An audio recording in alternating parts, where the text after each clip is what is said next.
গৌৰৱগগৈয়ে এটা কথা কৈছে সাংসদগৰাকী যে বিজেপিৰ যশৱন্ত সিং এলকে আদবানীৰ কথা কৈছে, নিজে কিন্তু নাই কথা যোৱা বছৰ যশৱন্ত সিং, নৰেন্দ্ৰ মোদী, আদৱানী তেওঁলোকে ৰাইজক দেখাই পেলাই গৈছে, চৰকাৰী দায়িত্বত গৈছে।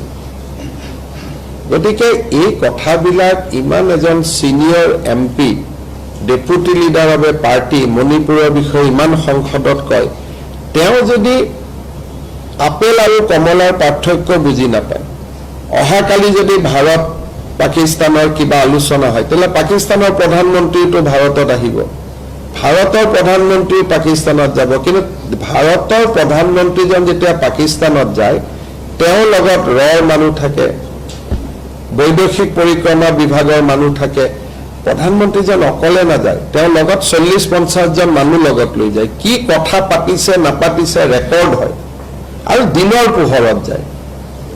এতিয়া যদি আপোনালোকে কয় যে আপেল আৰু কমলাৰ মাজত কম্পেয়াৰ কৰক, সেইটো নহয়।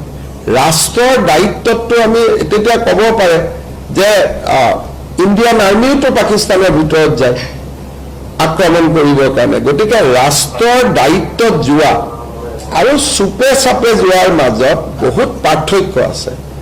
আৰু তেখেতে কোন গৈ আছে তাক জাষ্টিফাই কৰিব খুজি আছে, তাৰমানে তেওঁ যোৱাটো হয় নেকি? কোন নৰেন্দ্ৰ মোদী দিছে, কোনোবা RSSৰ মানুহৰ নাম লৈ মই জীৱনতে শুনা নাই কোন তেনেকুৱা মানুহ।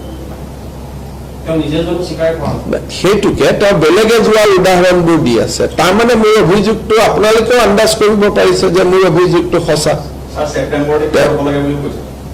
এতিয়া চাওক, সেইটোতো আমি কিয় ৰ'ব লাগে এইটো আমি ডিচাইড কৰিম নহয়।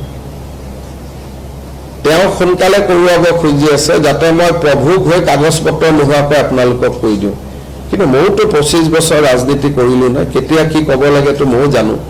গতিকে আমাৰ ডেট জানুৱাৰীতে 10 ছেপ্টেম্বৰ দিছো। যেনেকৈ বিয়া বাৰু কেতিয়াবা আপোনালোকে ক'ব নেকি যে বিয়াখন কিয় ডিচেম্বৰত ঠিক কৰিলো, আজিয়ে কয়, ডেট কাল চায়ে কৰিব লাগে না।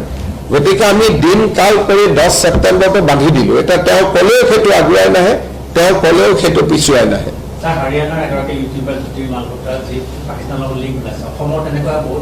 মই ভাবো যে জ্যোতি মালহোত্ৰাতকৈ আমাৰ কেছটো বেছি চিৰিয়াছ।